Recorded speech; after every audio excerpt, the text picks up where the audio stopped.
sinceramente vi annuncio che io non faccio nessun provvedimento restrittivo, perché mi sembra più che sufficiente vedere chiusi questi locali per i quali io ho chiesto che siano ristorati finanziariamente.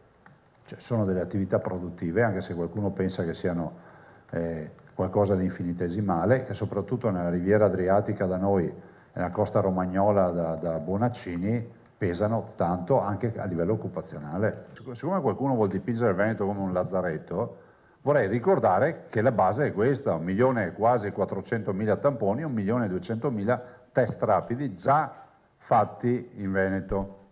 Quindi noi abbiamo scandagliato gran parte della popolazione. A poche ore dal giro di vite su locali da ballo e movida, il governatore del Veneto Luca Zaia guarda alle ripercussioni per un comparto cruciale per il territorio. Il provvedimento, pur definito coraggioso e di sicura efficacia dal professor Andrea Crisanti, sembra non entusiasmare Zaia, che chiede per l'appunto garanzie per gestori e dipendenti. Ma quello delle discoteche è soltanto uno dei fronti aperti in questo Ferragosto, contrassegnato dall'incertezza a causa Covid. L'altro riguarda i cosiddetti casi di importazione, con il record dei 25.000 tamponi effettuati nel weekend da parte delle strutture sanitarie venete.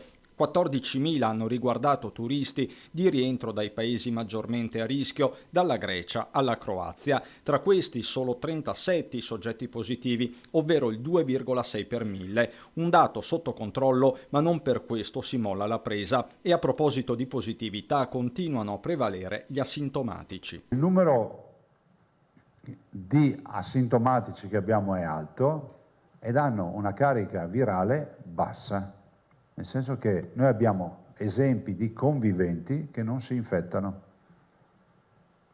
Abbiamo esempi di conviventi, gente che va a dormire la sera assieme, coppie, che hanno il partner non infettato.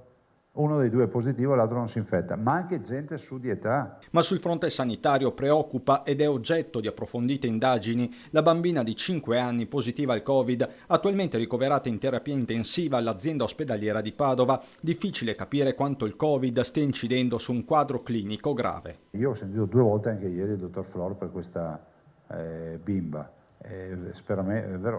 Spero veramente che se ne esca con un esito favorevole. Certo che il quadro clinico è incomplicato.